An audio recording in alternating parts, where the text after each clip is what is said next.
Jesus pode curar. Venham correndo a Cristo se entregar. E quem quiser será transformado, renovado pelo poder de Deus.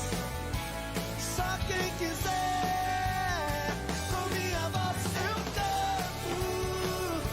Eu quero ser santo. Eu quero ser cheio de Deus, cheio do Espírito Santo. Boa noite, pessoal. Todo mundo chegando. Sejam bem-vindos ao nosso primeiro Papirando. Esse vai ser um pouquinho diferente porque ele vai ser ao vivo. Os próximos vão ser em sala de bate-papo. Então sejam muito bem-vindos e assistam agora a nossa vinheta.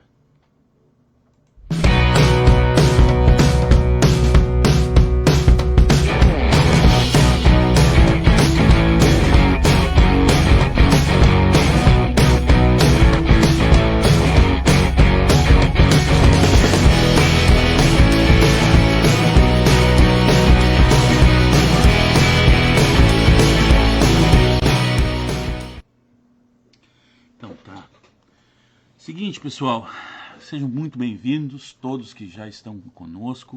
O pessoal vai chegando, se sintam à vontade, esse local é nosso. A gente está aqui num intuito realmente de agregar, né, de trazer para o convívio todas as pessoas que estão, de repente, precisando de algum apoio, de alguma orientação, estão se sentindo sozinhas, que estão chateadas em casa, sem ter muita interação. Então, vamos participar dessa aula, vamos participar desse encontro, vamos todos juntos buscar na Palavra de Deus um incentivo, uma motivação, um ensinamento. Vamos aproveitar que Deus está nos deixando mais recluso, mais em casa, e vamos aproveitar melhor esse tempo. Quem não assistiu, eu convido depois vocês darem uma olhadinha na página da igreja, na live de quinta-feira passada. A gente estava aqui com o pastor, conversando sobre como seria, qual era a ideia, quais eram as pequenas, as melhores ações para ter um bom aproveitamento desse tempo, tá? Nós vamos começar falando sobre o livro de Atos. Por quê? Porque é o momento inicial da igreja, né? É o momento em que Cristo derrama sobre a igreja o seu Espírito. É um momento muito marcante, onde a gente começa a ter uma identidade como igreja, né? E principalmente, realmente, a razão principal disso é porque a nossa pastora ordenou que fosse no livro de Atos, o primeiro livro. Né? Como é que vai ser depois? Bom, depois a gente vai seguir lendo alguns livros, vamos falar um pouquinho sobre cristologia, a gente vai lendo as cartas que são mais fáceis, vamos voltar lá no Velho Testamento, ter alguns insights de alguns livros já um pouquinho mais complicados, não vamos ler eles todos, vamos para os profetas, e assim a gente vai andando à medida que a coisa vai ficando mais, vamos criando um hábito maior, digamos assim. Tá? Então, esse é o nosso primeiro encontro, onde a gente vai falar um pouquinho sobre a Palavra de Deus e sobre como ela deve influenciar nas nossas vidas. certo? Eu trouxe aqui um roteirinho para a gente não se perder muito. Fique à vontade se quiser depois mandar alguma pergunta, mandar uma pergunta no WhatsApp, mas eu peço que o quê? Pelo menos durante as aulas, né? E durante os nossos encontros, depois até pode ser de outros temas, mas durante os encontros vamos tentar focar no texto, né? Nesse primeiro texto, como a gente já falou na quinta-feira passada, nós vamos ler Atos 1, vamos falar sobre Atos 1, né? Então, se você tiver alguma dúvida, alguma palavra que não entendeu, algum conceito que ficou meio vago, manda pergunta que a gente vai, à medida do possível, a produção está monitorando ali e a gente vai tentar responder da melhor forma possível, tá? Eu já falei lá na live passada, mas não custa reafirmar. Nada do que eu trouxe aqui, tá? A não ser alguma heresia, vem só da minha cabeça. Eu busquei em livros, eu busquei na própria palavra de Deus, busquei em homens inspirados realmente por Deus, estudiosos, conhecedores, para poder estar aqui dividindo essa palavra com vocês, dividindo esses conceitos, dividindo essas ideias. Não há nada de novo nesses 2000 anos de história. Homens muito mais inteligentes, muito mais preparados do que eu já pensaram e se perguntaram e nos deram as respostas. Eu estou apenas aqui resumindo e tentando trazer da melhor forma possível para todos. Vamos lá. Então, como eu estava falando, esse programa ele tem a intenção de incentivar, de auxiliar na leitura da Bíblia, tá? A ideia é o quê? Entregar para vocês as chaves do castelo. Uma forma que torne a leitura mais agradável, para que juntos a gente possa conhecer a Deus e conhecer a nós mesmos. Porque vocês vão notar que ao ler a Bíblia, além da gente conhecer a palavra de Deus, ela vai nos lendo, e ela vai nos conhecendo, e ela vai nos revelando. E se a gente permitir, ela vai nos transformar. Então, é um exercício válido, é um exercício interessante, porque à medida em que a gente pede, em que a gente busca, essa vontade cresce e isso vai transformando a nossa vida. É perceptível essa transformação. Todos já ouviram falar e creem, eu acredito, né, que nós, os crentes, nós vamos sendo transformados à imagem de Jesus. Essa é a ideia, chegar à estatura de varão perfeito, diria Paulo. Nós vamos sendo moldados nessa imagem, tá? Como disse o próprio Paulo, morremos nós e passa a Cristo a viver, então. Pelo último censo do IBGE, lá de 2010, se nós formos contar todos os que se dizem cristãos, católicos romanos e os protestantes que somos nós chegamos a mais de 85% da população no Brasil. Se você quiser ficar só com os evangélicos, isso vai dar uns 25, 26, 28%, crescendo provavelmente de lá para cá. E a pergunta que fica é, você tem visto 85% das pessoas ao seu redor serem Cristos? Serem a imagem de Deus? É isso que você está percebendo nesse mundo? Nesse país? Se realmente 85% da população é cristã, por que o Brasil não é a luz do mundo? Por que no Brasil existem tantas coisas que são contrárias à palavra de Deus? Por que a gente não é o sal da terra? Tem algo estranho aí. Tem algo de errado. E a resposta a gente pode achar lá em Gálatas, capítulo 4. Diz assim: ora, digo que por todo o tempo em que o herdeiro é menino, em nada difere de um servo, ainda que seja o senhor de tudo, mas está debaixo de tutores e curadores até o tempo determinado pelo Pai.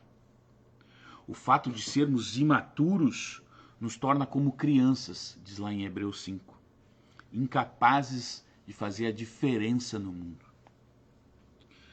E aí tu pode dizer assim, mas eu não concordo com isso. Não é bem assim, não é verdade. Isso não está certo. Beleza. Opinião é que nem nariz. Cada um tem uma. Eu faço o seguinte desafio. Pega a tua Bíblia, abre Mateus 5, de 5 a 7. Lá tu vai encontrar o chamado Sermão do Monte. Ali é Jesus, é Deus, falando quais são as características dos filhos de Deus. Quais são as características dos cidadãos do reino de Deus. E aí, ali tu vai encontrar frases assim: ofereçam outra face, orem por quem os persegue, não odeiem em seu coração. Cristo ali estava nos falando de filhos maduros, de filhos que estavam prontos para refletir a imagem do Pai. Lembra lá de Gênesis? Façamos o homem à nossa imagem e semelhança. Era dessas pessoas que Cristo estava falando. Quantas dessas a gente conhece? Nós somos capazes disso? De perdoar? De orar pelo nosso inimigo? Essa é a realidade que a gente vê? Ou é só eu que ouvi frases do tipo: eu sou crente, mas não sou bobo? Ou então assim: bandido bom é bandido morto? Ou não mexe com o ungido do Senhor? Isso são frases que correspondem àquele filho maduro? São reflexões. E como que a gente pode se tornar um filho maduro? Como a gente pode ser guiado pelo Pai?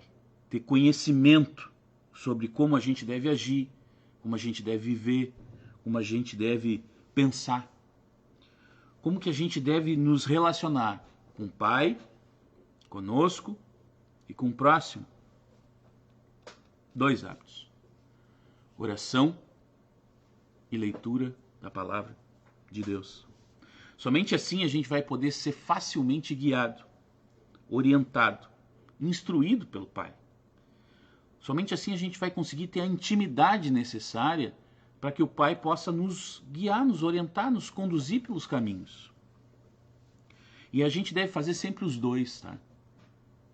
Sempre a oração caminha junto com a palavra de Deus. Lutero dizia que tu tinha que orar antes, durante e depois da leitura da palavra de Deus. É sempre os dois, pois somente o que gera e realiza a mudança é o conhecimento e o sentimento. É a busca e a entrega. É a obediência e a submissão. É a letra e o espírito. No livro de Oséias, escrito 700 anos antes de Deus vir à Terra, 700 anos antes de Jesus chegar aqui, o profeta, que dá nome ao livro, ele alerta sobre o que acontece com quem negligencia a lei de Deus, a palavra de Deus. Diz assim em Oséias: o meu povo está sendo destruído porque lhe falta o conhecimento. Porquanto rejeitastes o conhecimento, também eu te rejeitarei, para que não sejas sacerdote diante de mim. Visto que te esquecesses da lei do teu Deus, também eu me esquecerei dos teus filhos. Por negligência, eles não só foram punidos por ter plantado mal, como eles colocaram a geração seguinte a risco, devido ao mal que eles estavam plantando, devido a negligenciar a palavra de Deus. Além do temor que nós devemos ter, né, como revela o profeta aqui, a gente precisa lembrar que Deus, quando esteve aqui na terra, ele nos deu uma missão. Essa missão está lá em Mateus 28. Mateus 28 diz assim, só lembrando um pouquinho antes, como eu já tinha falado na quinta-feira passada, e por isso que eu peço para vocês darem uma olhada na live lá, eu vou, as referências fora do livro de Atos, tá? Eu vou dar sempre o livro e o capítulo. O versículo vocês acham, porque aí vocês já vão pegando o hábito de leia todo o capítulo e lá no meio você vai achar em algum momento aquilo que eu falei. Mas já é um treinamento, já é uma forma de você pegar gosto pela leitura. Diz assim em Mateus 28. Portanto, ide, fazei discípulos de todas as nações, batizando-os no nome do Pai e do Filho e do Espírito Santo, ensinando-os a observar todas as coisas que vos tenho mandado. E eis que eu estou convosco todos os dias até a consumação do século. E aí eu pergunto, como é que a gente vai poder ensinar algo que a gente não sabe? Que a gente sabe de ouvir falar, que a gente sabe de alguém nos contar no domingo, que a gente sabe de só passar os olhos. Não, a gente precisa realmente buscar esse conhecimento para conseguir transmitir. Porque senão tu vai transmitir mais ou menos, igual a gente sabe o livro. Mais ou menos é assim que diz lá. Tá? Então, a gente vai começar por esse movimento, pelos Atos dos Apóstolos, né, pelo início da igreja. O livro Atos dos Apóstolos, ele foi escrito em volta de 63 depois de Cristo. Por que se chega a esse consenso? Porque Lucas não cita fatos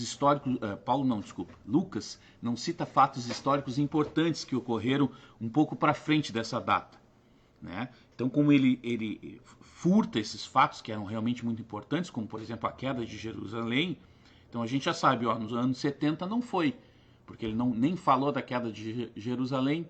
Como ele vai dando algumas pistas do gênero, os estudiosos chegaram a essa data aproximada, 63 depois de Cristo. Lucas era um médico, ele era de cultura grega, ele era grego, tá? E era companheiro de Paulo nas viagens. Os patriarcas da igreja sempre deram como certa essa autoria. Nunca ninguém questionou a autoria do livro de Atos ser de Lucas. Até porque Lucas era um cara que não era... Ele é citado 4 vezes na Bíblia toda, entendeu? Então não tem por que alguém querer dar o nome de Lucas para tornar o livro importante. Não teria fundamento isso, né? Então os pais da igreja sempre consideraram certa, e a gente encontra evidências de que ele escreveu nos chamados nós que tem no livro. Atos 16, Atos 20, Atos 21 e Atos 27. Lá você vai ver, vou repetir, de repente foi muito rápido. Atos 16, Atos 20, Atos 21 e Atos 27. Ali você vai encontrar passagens do tipo assim: nós embarcamos, nós estávamos indo, nós fomos, nós chegamos. Então, esses nós incluem ele dentro da história, e a gente pode reforçar a ideia de que ele é o autor do livro. O livro ele é considerado histórico porque ele narra fatos que ocorreram, tá? Mas ele não narra a história da igreja primitiva. Por quê? Porque ele fala só de um ponto de vista. Ele vai falar só de algumas coisas importantes, só daquilo que ele viu, daquilo que ele levantou, daquilo que ele achou importante relatar. Por exemplo, ele não fala como é que Tiago, o irmão de Jesus, se tornou líder da igreja de Jerusalém. Ele não esmiuça para onde foram os outros apóstolos, ele foca mais em Pedro e em Paulo. Então ele é um livro histórico, sim, por relatar fatos históricos que ocorreram, e a gente consegue comprovar em textos fora da Bíblia, mas ele não conta toda a história da igreja primitiva. Há muitas lacunas ali.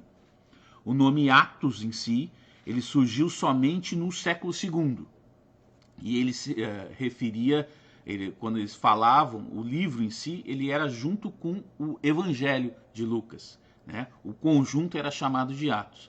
Quando se decidiu separar o Evangelho, juntar com os outros, aí sobrou para esse último livro absorver o nome de Atos dos Apóstolos, tá?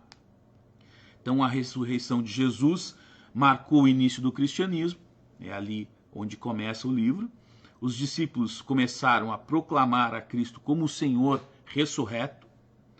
Muitos em Jerusalém creram na mensagem, formaram uma comunidade cristã numerosa e expressiva.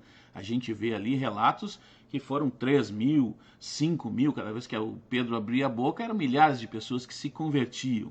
né? Chamava realmente a atenção de toda Israel, porque era uma comunidade crescente e pujante ali, era bem expressivo. O livro de Atos, então, ele traça a expansão inicial do cristianismo pelo Império Romano, saindo do seu berço judaico, saindo de Jerusalém e indo para a Judéia e depois para Samaria e para todos os confins da terra. Naquela época, naquele momento da história ali, os confins da terra eram o Império Romano. Então a expansão acompanhava o Império Romano, é isso que Lucas vai narrar para nós, tá? Atos dos Apóstolos enfatiza que Jesus de Nazaré era o tão aguardado Messias de Israel. Ele mostra que o Evangelho é oferecido a todos e revela a obra do Espírito Santo. Espírito Santo é mencionado mais de 50 vezes nesse livro. Então, é realmente algo muito importante. Esse livro fala sobre transições, sobre mudanças, sobre passagens das alianças, da antiga para a nova, por exemplo, assim como da nação de Israel, né, da nação escolhida, para o povo de Deus. É aqui que a gente vai ver essa transição. Mas principalmente ela retrata a relação prática da nova aliança na vida da igreja. A gente vai ver também muito detalhadamente essas transições no livro de Hebreus, nas cartas de Paulo, mas aqui ele fala como isso ocorreu na prática, como isso foi se desenvolvendo praticamente.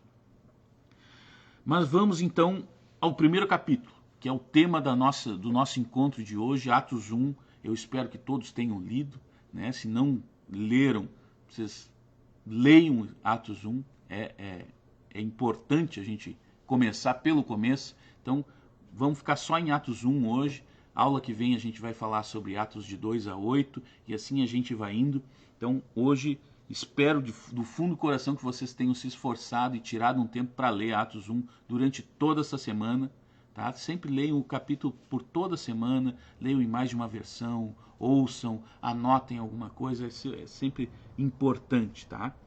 O primeiro capítulo ele nos apresenta 3 grandes segredos.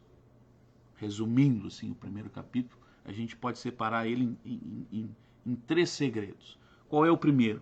A vinda do Espírito Santo.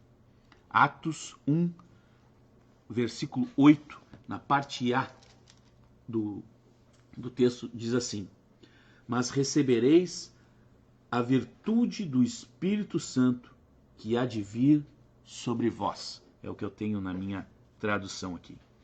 Quando Cristo voltou para o Pai, ele cumpriu a promessa de enviar o Espírito Santo.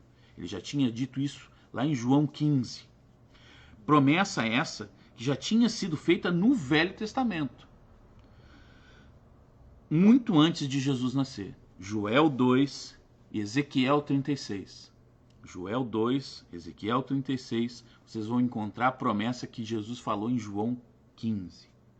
O livro de Atos nos apresenta figuras notáveis, mas deveria se chamar Atos do Espírito Santo, pois mostra que a direção e o controle do Espírito Santo, e a gente acha essa direção e esse controle Lucas 24, João 14, João 16, foi o que fez a igreja crescer em número, em poder e influência.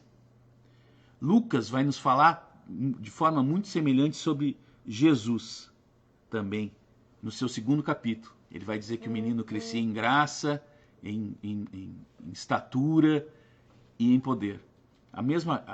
O mesmo carinho ele se refere à igreja de Cristo, apoiada no Espírito Santo. O Espírito não só seria testemunha de Cristo, mas capacitaria e daria poder à vida e ao testemunho dos seus discípulos, como fez com Jesus. A gente pode ver que o Espírito fez isso com Jesus, Mateus 4, Mateus 12, Marcos 1, Lucas 3 e 4. Lá está explicado como é que o Espírito Santo agia na vida de Jesus. E é dessa mesma forma que o Espírito Santo age na vida da igreja. Essa influência do Espírito é o que vemos narrada por todo o livro de Atos. Sempre que a gente vai ver as ações que ocorreram no livro de Atos, está lá o Espírito Santo revelou, o Espírito Santo capacitou, o Espírito Santo conduziu, o Espírito Santo proporcionou, o Espírito Santo disse que não era para fazer. É sempre, sempre a influência do Espírito Santo guiando aqueles homens de Deus. E assim é, ou deveria ser até hoje, né? O Espírito de Deus deve habitar os seus filhos e nos capacitar, nos dar poder para sermos testemunhas. Para que a gente anda pedindo o poder do Espírito Santo? Para ter, para preencher, para ganhar, para crescer? A promessa era que o Espírito viria para que a gente fosse testemunha, para que a gente fosse capacitado a mostrar como é ser um filho de Deus, não os prêmios que um filho de Deus ganha, porque ganha. A gente é filho do dono. Quem é filho do dono sempre ganha alguma coisa, mas não é para isso que o Espírito Santo veio. Ele veio para nos capacitar a sermos testemunha de quem é a salvação, de quem é o caminho, de quem é a vida. A gente precisa aprender com essas coisas. Sabemos que essa presença não só nas obras, nos dons ou no êxtase, né? A gente percebe essa presença do Espírito Santo não só nas obras, nos dons ou no êxtase, mas quando ficamos, por exemplo, incomodados quando a gente peca. Sabe aquela sensação? Porque a gente acaba tropeçando, né? E a gente acaba pecando. Mas fica aquele incômodo, fica aquela sensação ruim, fica parece um bife na cama, o cara vira para um lado, vira para o outro, vira para um lado, vira para o outro. Isso é presença do Espírito Santo. Quando a gente é chamado à oração, de repente tu te acorda às 4 da manhã com o nome de uma pessoa na cabeça. Ou antes de deitar, tu tá lá ajoelhado, orando, né? Ou fazendo as tuas petições ali, ou reclamando do dia para Deus, e aí surge um nome. Ou surge uma situação, uma cidade, a presença do Espírito Santo. Quando a tristeza alheia nos comove e nos leva à ação. A gente vê algo e não consegue ficar à parte daquilo ali. A gente vê alguém passando fome, a gente vê alguém passando frio, a gente vê alguém triste, a gente vê alguém afastado e é compelido, é levado a fazer alguma coisa. Presença do Espírito Santo. Quando somos transformados naquilo que achávamos impossível. E aqui eu percebo muito a presença do Espírito Santo. Às vezes a gente vê aquelas pessoas que, esse cara aí não tem jeito. Meu amado, Paulo era um baita de um assassino. E se transformou no São Paulo apóstolo. Então, tem jeito. A gente pode não ver, a gente pode não perceber. Eu sou assim. Quem é assim é bicho. Bicho é assim. Ele nasce pronto. O cachorro já nasce latindo. Tem um filósofo que fala uma questão muito interessante. Se tu pegar um pombo e trancar ele numa sala e botar para ele ali um bife cru ou assado, tanto faz. Aquele pombo vai morrer de fome, mas ele não vai comer o bife. Porque ele é assim. Ele só come alpiste. Se tu pegar um gato e trancar ele com alpiste, ele morre de fome. Porque ele só come o que gato come.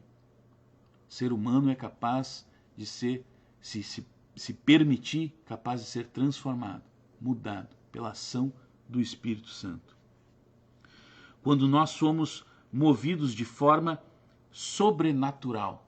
Às vezes a gente só quer o extraordinário, né? Aquilo que é fora do comum, aquilo que é fora do padrão, aquilo que é extra do que é comum. Não, mas a grande movimentação do Espírito Santo, de Deus na nossa vida, é no sobrenatural. Ou seja, naturalmente nós somos egoístas, mas a gente vê alguém passando fome e a gente é capaz de dividir aquilo que tem. Naturalmente a gente quer só para nós, mas a gente vê um irmão em necessidade e vai lá e ajuda ele. É aí que o Espírito Santo age, normalmente no sobrenatural, não só no extraordinário. Deus age em nós através do seu Espírito. É Ele que nos capacita para o testemunho, para espalharmos o Evangelho e testificarmos a nossa filiação. O segundo segredo do livro de Atos 1, do capítulo 1 de Atos, está lá em Atos 1, de 9 a 11. Diz assim a palavra de Deus, de 9 a 11. E quando dizia isso, vendo eles, foi elevado às alturas, e uma nuvem o recebeu, ocultando a seus olhos. E estando com os olhos fitos no céu, quando ele subia, eis que junto dele se puseram 2 varões vestidos de branco, os quais lhe disseram: varões galileus, por que estão olhando para o céu? Esse Jesus que dentre vós foi recebido em cima do céu, há de vir, assim como para o céu o vistes ir. 40 dias após a ressurreição, guarda esse número 40 aí na manga. Esse número é importante, ele vai aparecer várias vezes na Bíblia. Lembra dele, 40 dias. Jesus é elevado ao céu, envolto numa nuvem, na Shekinah de Deus. É a glória de Deus. Sabe, Deus habita em nuvem inacessível. Essa nuvem inacessível é a Shekinah. E lá ele permanece até a sua volta, como prometeram os anjos. Os anjos disseram: vocês viram ele ir? Prepare-se, ele vai voltar. Mas ele não está lá de férias, tá? Ele está reinando. E tudo está sobre os seus pés. Efésios 1 fala sobre isso. Tudo está aos pés dele. O tema principal do ministério terreno de Cristo era a divulgação do reino de Deus. E essa expressão refere-se à esfera de salvação, tá? Ao gracioso domínio da regra divina sobre o coração dos que creem. Mesmo estando caminhando com Jesus, os discípulos ainda não tinham bem essa compreensão de reino de Deus. O que era o reino de Deus? Como é que o reino de Deus se daria? E ainda estavam esperando um reino na forma terrena. Cristo os corrige e fala sobre um dos mistérios de Deus, que são os tempos e as datas. Então os discípulos eram todos judeus, e como judeus eles esperavam o Messias, porque eles criam que quando o Messias viesse, Israel ia ser erguido novamente aos tempos de Davi. Ele seria liberto como Moisés libertou do Egito. Jesus, mesmo caminhando com eles por muito tempo, tentando explicar isso para ele, passou 40 dias falando isso para ele, ainda não conseguiu convencer eles. Então, quando tu tem alguma dúvida, quando tu tem alguma coisa que tu não entende, quando a gente tem algum problema, fica tranquilo, meu amado. Os caras que andaram ao lado de Jesus, eles tinham dúvidas também. Eles também não entendiam tudo. Então, não é a gente na pressa ou na nossa necessidade que a gente vai saber de tudo rapidamente, prontamente, todos os mistérios serão revelados. Não. É um caminhar. A vida cristã é uma jornada, é um trajeto, não é uma corrida de 100 metros. Está mais para maratona, e daquelas que nem tem aqui em Rio Grande, além dos 42, é 50 quilômetros. É um troço meio de louco, assim, para quem gosta muito de correr. Só o Paulo Vidal mesmo para fazer essas loucuras. Então, revela que o reino terreno ocorrerá, tá? E a gente vê isso lá em Mateus 25, a gente vê isso no livro de Apocalipse. Jesus vai voltar, haverá um reino terreno, ele irá reinar, os bons serão separados dos ruins, as pessoas terão seus galardões, isso irá acontecer. Mas quem vai definir isso, quem sabe o momento exato disso é Deus. E ele não revelou. Ele nos deu pistas, ele nos deu indícios, ele nos disse o que ia começar a acontecer, mas o momento exato não foi revelado. E Jesus chama a atenção deles disso. A eles ainda faltava o Espírito. A nós, por vezes, falta intimidade. Eles não entenderam a ideia, o conceito de reino de Deus, e a gente vai ver no livro de Atos mais para frente que a partir da recepção do Espírito eles compreendem realmente o verdadeiro propósito de Jesus aqui, eles compreendem o que eles tinham que fazer, o que significava esse reino, eles começam a retomar tudo aquilo que eles aprenderam e passam a entender o que Jesus falou. A nós não nos falta Espírito, o Espírito foi derramado. A nós nos falta a intimidade que aqueles homens tinham. As duas coisas sempre andam juntas. Conhecimento e intimidade.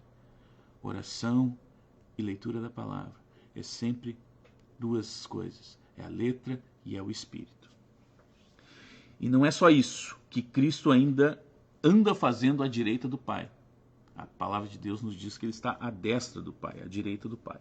João 14, ele prepara um lugar para os seus irmãos.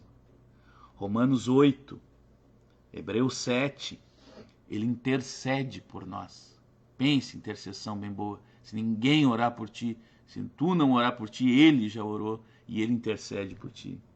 1 João capítulo 2, ele é o nosso advogado quando pecamos. Pense se o acusador tem chance quanto a esse advogado. Tem nada, rapaz. Isso é bobagem que ele tenta botar na tua cabeça. Larga a mão disso. Ou seja, ele é a autoridade suprema do universo e ele realiza ativamente o plano de Deus para toda a criação. Embora não esteja mais fisicamente aqui na Terra, ele continua trabalhando, e muito, utilizando-se de quem? Do corpo dele, da Igreja de Cristo, para impactar o mundo e apresentar o reino. Essa é a função da igreja. Se permitir que Jesus seja o cabeça, se Cristo for o cabeça da igreja, a gente vai impactar. Como? Mostrando como é que cidadãos do reino vivem, como é que cidadãos do reino se comportam, como é que eles se relacionam, como é que eles votam, como é que eles andam de carro, como é que eles vendem, como é que eles compram. Essa é a nossa missão. É isso que a gente precisa entender. Jesus age através da sua igreja aqui. Como é que ele anda agindo na nossa vizinhança? Terceiro segredo, para nós já ir se encaminhando para o final. Como diz um conhecido pastor, esse dia eu estava olhando, buscando um pouco mais no YouTube, tem bastante coisa boa lá. O pastor diz assim, quando o crente ou o pastor fala assim, já estamos acabando, isso não quer dizer nada. Ele pode ficar mais 1 hora falando aí, nosso pastor que está por aqui, ele está dando uma risada. Então ele diz assim, não, já estamos se encaminhando para o final. Não quer dizer nada, irmão, isso pode levar mais 2 horas a partir daí, tá? Então, o terceiro segredo, vamos voltar aqui para não perder muito. Testemunhar o evangelho. De novo, Atos 1:8, só que a parte B do versículo diz assim, ó: e ser-me-eis testemunhas, tanto em Jerusalém, como em toda a Judéia e Samaria, e até os confins da terra. Nessa perspectiva aqui, até os confins da terra, era aqui as Américas, viu? É o máximo que podia ir a partir daquilo lá. Ele estava falando, claro, no contexto dele, era o reino, o Império Romano, né? Mas vem até aqui vem até a nós aqui. Aqueles homens que andaram com Jesus em seu ministério, tornaram-se seus apóstolos e testemunharam a realidade de seus sinais, da sua ressurreição e da sua ascensão. Isso é que eles testemunhavam. Cheios do Espírito Santo, Pedro foi o primeiro a pregar sermões no Evangelho. A gente vai ver isso mais para frente. Estevão foi o primeiro mártir. Foi a primeira pessoa a entregar a vida em nome da mensagem de Jesus. Paulo, o primeiro a pregar aos gentios. Mas esse privilégio que aqueles homens tiveram não ficou restrito a eles. Ser testemunha de Jesus Cristo é um privilégio de todos nós cristãos. Toda vez que alguém vê um cristão, ele deveria ver Jesus. Ele deveria ver o Pai. E aí a gente volta lá naquela história dos 86% que se dizem cristãos. A gente volta lá naquela história de que os evangélicos são 20 e tantos %. Estão sendo imagem de Deus, estão sendo testemunha do reino de Deus. E nesse ponto surge uma dúvida, pelo menos para mim foi uma grande dúvida até eu obter uma boa explicação. O que é evangelho? O que é... evangelho é notícia, tá? Mas o que é essa notícia? E principalmente, como é que a gente vive ela? Já parou para pensar isso? Se alguém para e pergunta para ti assim, tá aí, o que é evangelho? O que é o evangelho que tu diz que tu é testemunha? Como é que tu está vivendo isso? Bom, Primeira coisa é que ninguém vive uma notícia. A gente vive impactado por ela. Sabe? A gente fica feliz ou triste, a gente se alegra ou se preocupa, mas a gente não vive ela. A gente vive impactado por essa notícia. A gente está acostumado a entender que evangelho, que a notícia é o seguinte: todos nós pecamos e que Jesus, por amor, morreu por nós. Entregou-se como Cristo para pagar por nossos pecados, e sua ação possibilitou reatarmos o relacionamento com Deus, o nosso Pai. E o símbolo maior disso é a cruz. A gente tem aquelas pulseirinhas que ensinam a gente a evangelizar, né? Livretinhos e tudo mais, e a mensagem básica é essa: a gente era pecador, Jesus nos amava, amava o Pai, deu a vida para pagar por esses pecados. Agora a gente pode estar de boa com o Pai e morar no céu, lá no final. E isso é verdade, tá? Isso realmente aconteceu, faz parte do Evangelho, mas não é toda a verdade. Essa é a melhor parte do Evangelho. Essa é a parte do está consumado, mas não é todo ele. Porque se o Evangelho é somente a partir da cruz, se o Evangelho é somente a partir do nascimento de Jesus, o que fala o Velho Testamento todo? E o que Jesus queria dizer quando ele dizia que ia falar do Evangelho? Que ele ia cumprir? Então o Evangelho tem que ser mais do que isso. Não pode ser só isso. O Evangelho é uma promessa. E essa promessa ela é repetida por toda a Bíblia. Todos os desdobramentos, todas as ações, todas as intervenções de Deus que ocorreram na nossa história têm a ver com essa promessa. E que promessa é essa? Qual é essa missão de Deus que faz ele intervir na nossa história? É convívio. É estar conosco. Emanuel. Deus conosco. Lá em Gênesis, qual era a grande sensação? A viração do dia, Deus vinha e convivia com Adão. E convivia com o homem e a mulher. É isso que ele busca, essa convivência. Emanuel, Deus conosco. Essa promessa nos é dada, que é dada lá em Gênesis 3,15, chamado de proto-evangelho. Eu nem era para dar o 15 aqui, passou. Gênesis 3. E tem o seu ápice na cruz. Ela dá mais um passo em direção à concretude em Atos, quando o Espírito Santo de Deus é derramado. Começa lá em Gênesis, passa pela cruz, passa por Atos e segue na história. Tudo que foi prometido vem sendo cumprido. Tudo caminha conforme planejado. O Pai nunca perdeu o comando. Às vezes a gente pode acabar pensando isso, né? Pô, Deus tinha culto todo dia, só com um casal, e deixou os caras pecar. Não, pô, Deus perdeu a mão, sabe? Pô, nosso Salvador morreu pelado, pregado numa cruz, cara. O cara sem juízo, no mínimo, né? Que Salvador é esse? Quando vê um livro de super-heróis, se o cara vai salvar, parece o cara morto. Não, mas tudo estava dentro do que era planejado por Deus desde o princípio. Ele não perdeu a mão, tá? Ele não fez nada, nada ocorreu por acaso ali, tá? E quando precisa, ele intervém e faz as mudanças necessárias, mas ele nunca perde as rédeas. Quando a gente lê lá, Deus se arrependeu. Tu pode ver, Deus se arrepende e aí em seguida há uma mudança na história. Ah, Deus se arrependeu do que o povo estava fazendo, se arrependeu de ter salvo o povo, e aí ele vai e muda a história. Ah, Deus viu que todo mundo era mau e se arrependeu de ter feito o homem, aí ele vai e muda a história. Para enquadrar tudo dentro daquilo que ele predeterminou, que é a salvação, que é a convivência, que é Emanuel. A palavra evangelho, o conceito evangelho, ele foi emprestado dos romanos. Tá? Esse era um princípio romano. Após a morte do Júlio César, Júlio César foi o primeiro um dos primeiros conquistadores de Roma, foi o primeiro conquistador de Roma depois da implantação da República. Se você gosta de história, dá uma pesquisada lá quem foi Júlio César, República, Roma, vai vir no Google.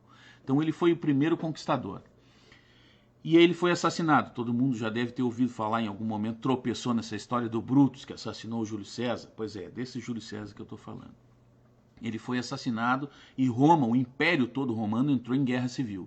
Todo mundo queria o poder, o cara era tiraram, né, o todo-poderoso do poder, e o poder nunca fica vazio na mão de ninguém, alguém sempre vai querer ele. Então entraram numa guerra civil tremenda. Matado os caras que tinham matado César, um triunvirato, 3 pessoas assumiram o poder de todo o reino. E eles permaneceram assim, por um tempo. Determinado momento da história, um desses caras perdeu o prestígio. Não me lembro certinho o que aconteceu, mas eles escantearam, os outros 2 escantearam o cara, tiraram ele do poder. E esses 2 que sobraram entraram em conflito, porque gente que é movida por poder sempre quer mais poder, gente que é movida por dinheiro sempre quer mais dinheiro, e gente que nem nós, que é movida pelo Espírito, deve sempre querer mais do Espírito. Mas então, seguindo a história, Marco Antônio e o nosso amigo Augusto, eles entraram em conflito. Eles batalharam durante muito tempo, durante muitos anos, por vários locais do Império houve conflitos entre os dois, entre esses 2 grandes exércitos. O Império estava dividido e todo mundo estava envolvido, querendo ou não, naquela guerra. Todo mundo tinha que tomar um lado, não tinha como ser neutro nessa situação. Tá? Então, a batalha final entre esses 2 homens ocorreu, se chamava Batalha de Accio, não sei falar italiano, tá lá, Batalha de Accio, tá? Batalha de Accio.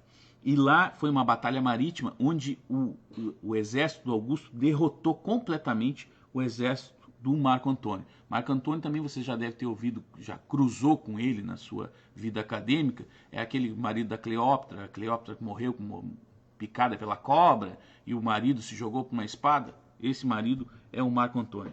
Então, morto Marco Antônio, o caminho estava livre para Augusto. Agora ele podia se tornar o imperador de Roma. Agora ele era o todo-poderoso do reino.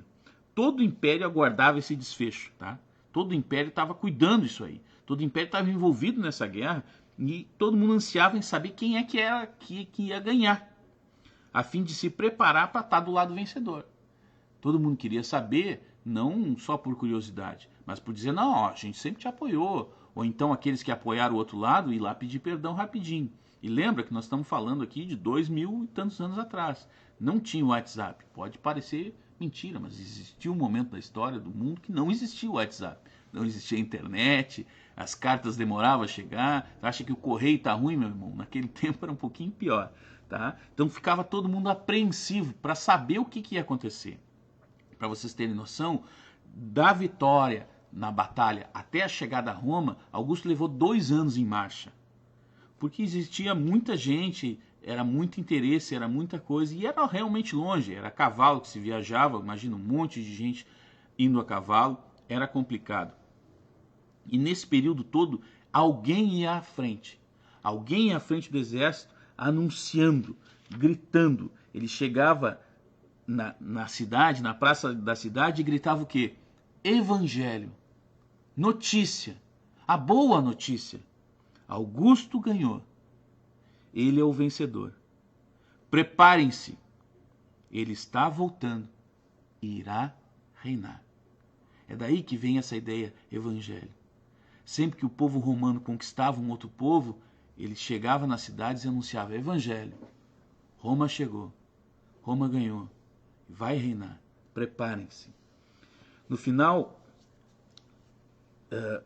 da batalha até a volta de Roma, como falei, Augusto levou 2 anos e esse anúncio era feito, dando tempo de todo mundo se preparar, botar as bandeirinhas do Augusto, fazer a festa para Augusto. Quando Augusto vinha, os caras puxavam o saquinho do Augusto, porque ele ia reinar. E é esse tempo do Evangelho de Cristo que a gente vive. É justamente nessa espera pelo retorno dele. É justamente nesse momento da história que que Deus planejou, que a gente está nessa espera.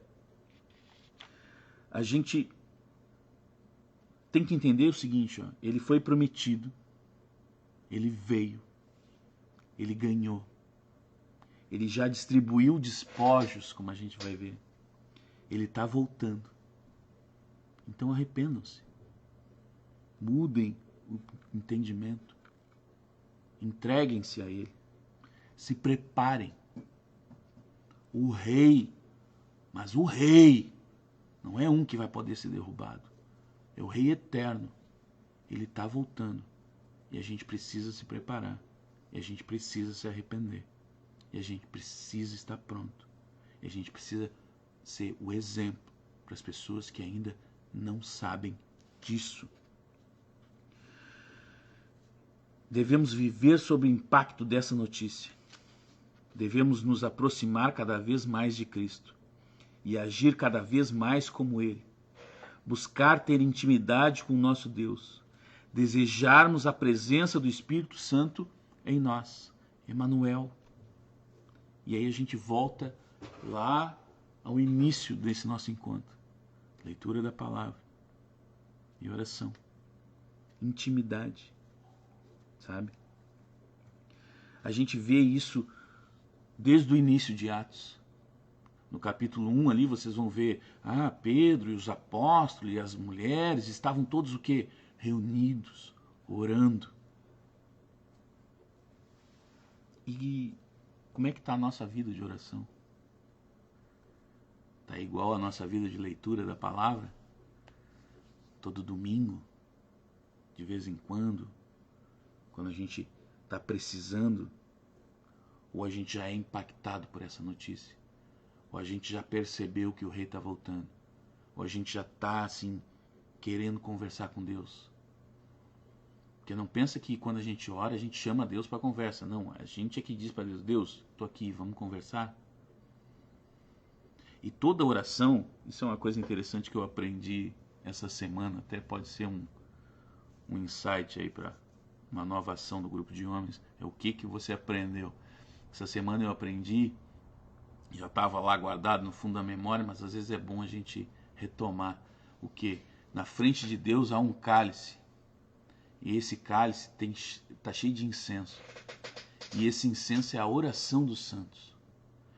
Então às vezes a gente ora pela salvação de alguém, pela mudança da cidade, pela nossa salvação, e não vê isso acontecer, ou não percebe que isso acontece, ou qualquer razão do gênero, meu irmão, isso é depositado lá na frente de Deus.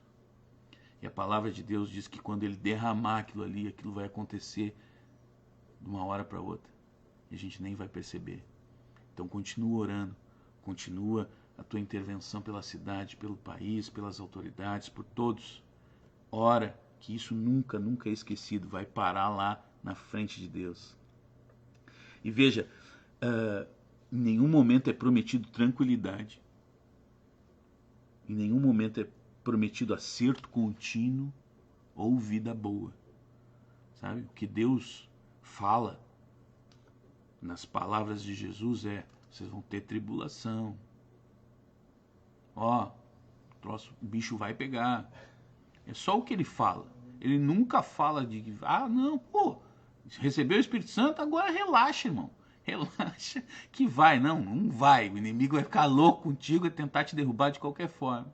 É tribulação, mas ele venceu o mundo. E assim a gente vai vencer também, tá? A terra prometida é cheia de lutas, gigantes, muralhas e desertos.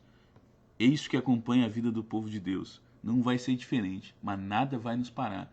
A palavra de Deus diz que as portas do inferno não prevalecerão contra a sua igreja. Ou seja, a gente vai enfiar o pé na porta lá. Porque porta é defesa, não é ataque. Não é o inferno que vai te atacar, é a gente que vai atacar eles lá, viu? Mesmo com intimidade, a gente vai errar, tá? Mas quando a gente trilha os caminhos do Pai, Ele trata de usar esses erros para o nosso bem. Romanos 8 fala sobre isso. Mas aqui em Atos 1, a gente vê o exemplo do Pedro. Lá no finzinho do capítulo 1, ao se estabelecer como líder da igreja, né? Porque está todo mundo lá orando, todo mundo sentado, Pedro, os apóstolos, as mulheres, 120 discípulos, e aí Pedrão levanta. Pedrão levanta e ele é o dono da parada. Ele é o cara. E ali ele assumiu o comando da igreja e ninguém questionou. Então, realmente, era para isso acontecer. Mas ele resolve o quê? Agir sem o Espírito Santo. Pedrão era um cara impulsivo. Né? Um cara, a gente vê isso, né? Ele vai e resolve caminhar sobre as águas. Ele vai, saca a faca e corta a orelha do mal. Dá um enredo, né? Mas ele faz, não pode acusar ele de omissão. Então, cheio de base bíblica, né? Ele vai para o sermão. Aí ele vai citar Salmo. Salmo 69, Salmo 109. O cara é teólogo, assim. Pedrão, imagina. Buscou legitimamente preencher a vaga de quem? Do nosso amigo traidor Judas. Né? Não por causa da morte de Judas, tá? Mas por causa do que ele fez. Porque depois Tiago morreu e ninguém elegeu um outro apóstolo. Tá? Essa história de eleição de apóstolo é coisa de igreja de agora. Naquela época lá, os caras morriam mesmo, acabou. Não tinha eleição de outro apóstolo. Tá? A não ser no caso de Judas, não por causa da morte dele, mas por causa do desvio dele. Então, ele agiu religiosamente, porque ele até orou, né? Mas ele foi e usou uma artimanha, um artifício do Velho Testamento. Jesus disse assim, ó, vocês vão lá para Jerusalém e elejam um novo apóstolo? Ou vocês façam alguma coisa? Não, vocês vão lá e fiquem lá, paradinho, até vir o Espírito Santo. A Pedrão é o Pedrão, né? Ele é gente fina. Então, eles elegeram alguém que era qualificado, né? Porque estava ali, Pedro dizendo, ó, tem que acompanhar o ministério de Jesus, tem que ter visto ele ressurgir, tem que ter visto ele ir de volta para o Pai. Então o cara era qualificado, não tinha problema nenhum quanto a isso, tá? Mas ele se tornou o quê? Um notório desconhecido. Quem é? Qual o nome dele? Vocês que leram aí o capítulo, se lembra do nome do apóstolo? Não, ninguém nem lembra do cara. Tá? A gente vê ele só na convocação dos diáconos, quando diz assim, estavam lá os apóstolos. Também nem fala mais do nome dele. Tá? E a gente sabe que ele andou pela África, na região da Armênia, ali, morreu por ali até, por sinal. Né? Mas é um notório desconhecido. Na Bíblia não fala dele. A gente tem na história da igreja em si, né? Nos registros dos pais da igreja, mas na Bíblia ele virou um tremendo desconhecido.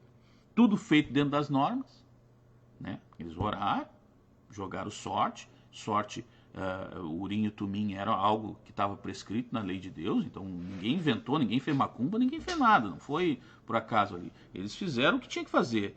Tinha obediência, mas não tinha submissão. São coisas diferentes. Obedecer é uma coisa. Obedecer tu faz, meio de beiço, meio a contragosto, meio reclamando. Mas submissão, se eles tivessem sido submissos, eles tinham esperado a chegada do Espírito Santo. E vai saber se não era Paulo que eles iam eleger. Vai saber quem era. Ou se não era o próprio Matias. Não sei. Eles não deixaram, não aconteceu. Uma vez mais voltamos. Intimidade, entrega, a busca sincera, transformação na imagem. E isso nos é fornecido pela presença do Espírito Santo.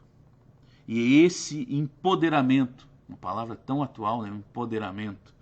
Esse empoderamento é o que nos capacitará como testemunhas, assim como foi com os apóstolos. E sendo como eles, podemos ser testemunhas em qualquer lugar, em qualquer ambiente, em qualquer cultura. O Evangelho não é dogmático. Ele não é religioso. Ele não está aqui para estabelecer norma. Tá? Ele não visa mudar o rito, mudar as roupas, mudar o corte de cabelo, mudar o tipo de tênis, sei lá, qualquer loucura que a gente tenha inventado aí. O Evangelho é uma revelação espiritual. Somos filhos de Deus. É isso que o Evangelho foi nos informar. Nós somos filhos de Deus e Ele quer estar conosco. Emanuel, Deus conosco. Não é religiosidade, é transformação do entendimento. Metanoia, Arrependam-se. Mudem a forma como vocês pensam. Mudem a forma como vocês enxergam. Era isso que gritava João Batista. Era isso que pedia Jesus. Esse é todo o ensinamento dele. É comunhão. É ser uma nova criatura. É adoção do Espírito. Nós somos filhos por adoção. Nós somos acolhidos por Deus. Gratuitamente. Na base do seu amor. Esse é o Evangelho. Emmanuel, Deus conosco. Amém? Eu acho que já estamos aí mais de 1 hora. Essa é resumidamente o que fala, o que dá de entender nesse Evangelho, nesse primeiro capítulo do livro de Atos, Atos 1, esses 3 segredos. Só retomar aqui a vinda do Espírito Santo, Cristo governa ao lado do Pai e testemunhar o Evangelho. E fica então a seguinte pergunta: como é que foi a chegada do Espírito Santo? Por que se dá o nome de Pentecostes para a chegada do Espírito Santo? Ventou ou foi barulho? E as línguas? Eram de fogo? Eram estrangeiras? Eram labarabachúrias? O que era aquilo? Bom, isso aí e mais um pouco no nosso próximo encontro, na sexta-feira que vem, às 8 horas. Sexta-feira que vem vai ser às 8 horas, tá? Nós vamos fazer o encontro pelo Skype. Então eu vou estar disponibilizando nos grupos da igreja o link para você acessar o Skype. Se você quiser já ir baixando no seu celular, melhor. Não precisa nem fazer cadastro, não precisa fazer nada. Vai acessar no link, ele vai pedir para tu botar o nome, para dar as permissões de áudio e vídeo, e ali você já vai poder entrar na sala, tá? Eu vou disponibilizar a sala um pouquinho antes, você já vai poder entrar. Outra coisa boa dessa ferramenta, tu vai poder disponibilizar esse link para alguém que seja teu contato. Mesmo que a pessoa não esteja no grupo da igreja, mesmo que ela seja de uma outra igreja, ela pode receber esse link através dos teus contatos. Tu vai entrar lá no Skype e vai clicar lá em enviar, compartilhar a sala. E aí tu vai poder enviar o link de acesso e a pessoa também vai clicar ali, vai entrar direto e não vai ter problema nenhum. Vamos falar com o pessoal das nossas mídias sociais aí para ver se eles fazem um tutorial, que nem fizeram a questão da logo do Facebook, tá? E para facilitar a vida. Se você quiser ir entrando e tentando testar um com o outro, pode ser no computador, no notebook, no celular, o que ficar melhor para você. Alguma dúvida, entre em contato e a gente vai se ajudando. Alguma dúvida sobre o texto que tenha ficado, algo que eu não tenha falado, não tenha tocado no assunto, manda para mim, manda para o pastor.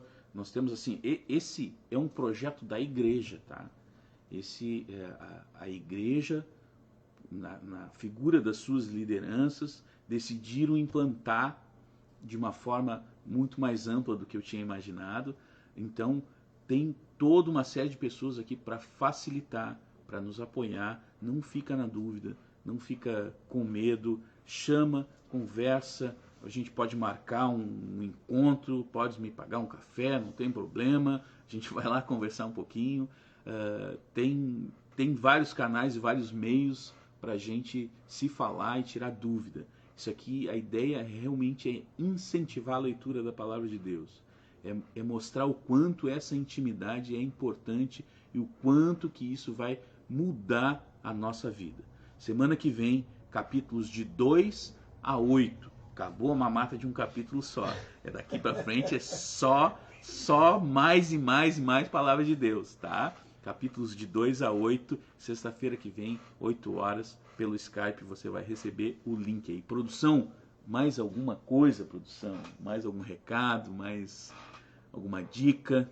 Quer mostrar a vinheta para ele de novo? Mostra a vinheta, vamos rodar a vinheta para quem não viu lá no início, ficou muito bonito. Horas e horas e horas de preparação, uma dedicação tremenda, um esforço, um investimento do nosso pastor. vale a pena assistir. Salta a vinheta, produção. Sempre quis falar isso.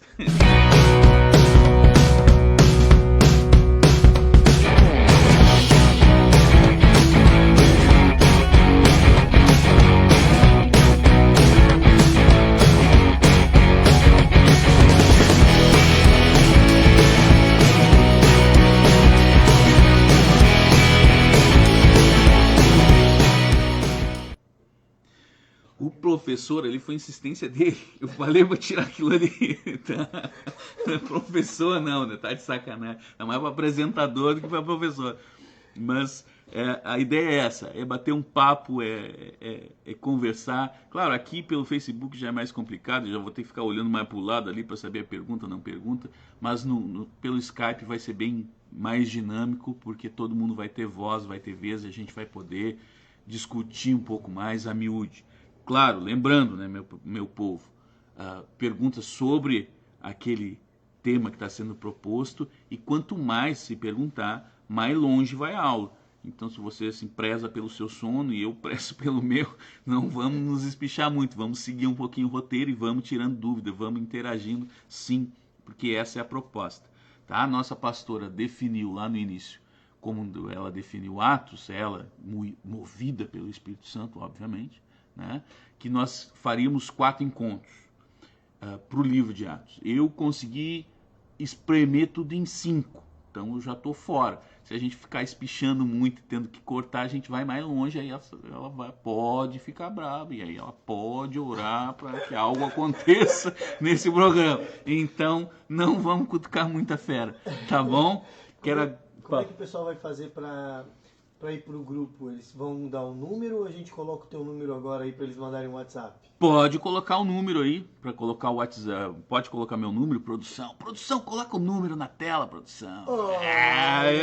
Estão parecendo aqueles youtubers famosos agora. Produção, coloca ali o número, tá? E assim, eu vou disponibilizar, além de quem é de fora que vai mandar agora ali, né? Eu vou disponibilizar nos outros grupos também da igreja, tá? No grupo de intercessão, no grupo de homens, naquele grupo lá que tem os horários do culto, que agora está meio parado, né? Infelizmente a gente não está podendo nem ter o culto reduzido aqui de 30, mas vai voltar, fica tranquilo, não é os fins dos tempos, tá? Se você quer saber sobre os fins dos tempos, é lá no finalzinho da Bíblia, Apocalipse. Lá sim, quando tu começar a ler aquilo lá, tu vai ver que coronavírus é fichinha, né? Lá o bicho vai pegar, se Deus quiser, quando ele estiver voltando, nós vamos estar tudo aqui para ver a vitória dele, tá bom? Quero agradecer todo mundo aí, muito obrigado pela vinda de vocês, divulguem, sintam-se à vontade para fazer alguma crítica, para dar algum toque. Eu estou aqui completamente de amador dessa história, nunca nem tinha, tem um monte de tela aberta, vocês não sabem a confusão de tela que tem aberta na minha frente aqui, eu não faço a menor ideia do que é esse monte de coisa aqui, tá? O pastor está aqui me ajudando, está do lado aqui, ele queria estar em casa, mas eu disse, eu não sei nem mexer nesses botões aqui, pastor, fica aí, ele está aqui me ajudando por causa disso. Muito obrigado por vocês estarem aqui, por acreditarem nesse projeto. Eu não sei nada, tá? Eu me apoio em pessoas que sabem, mas eu prometo a vocês dedicação. Não, jamais eu vou trazer algo aqui que não foi pensado, planejado, feito com muito amor, muito pesquisado.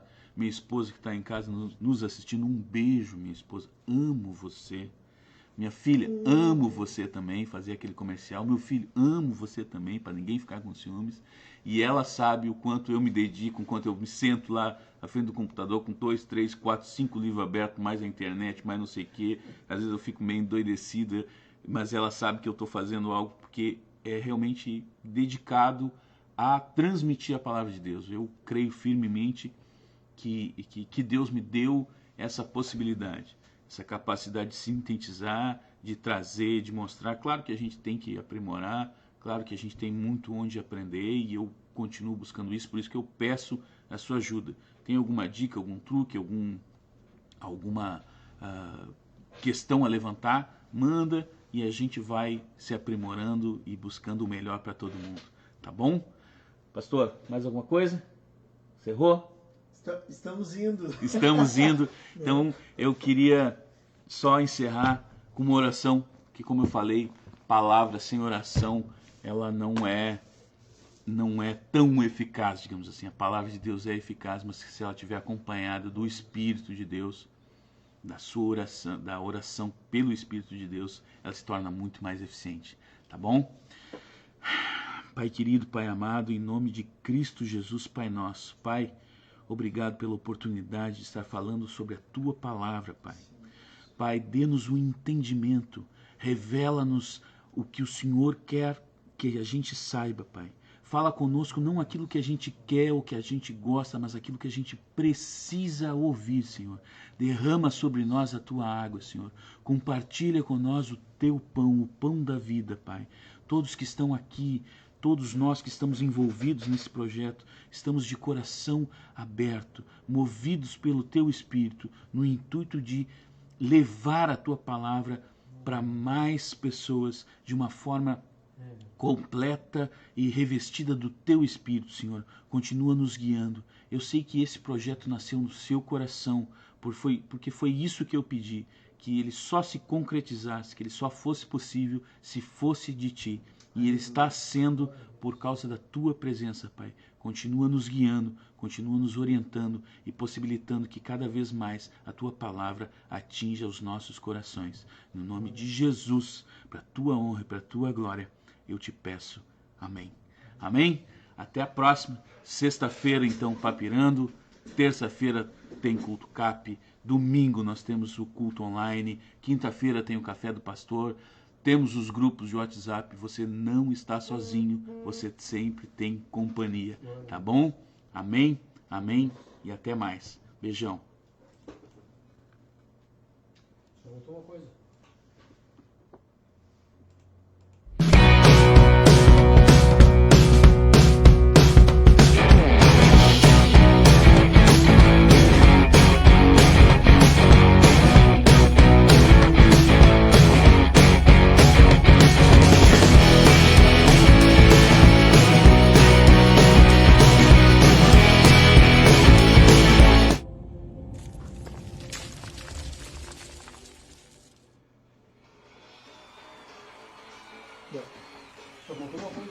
Eu tomar água.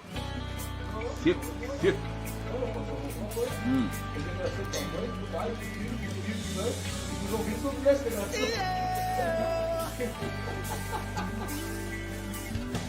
Yeah.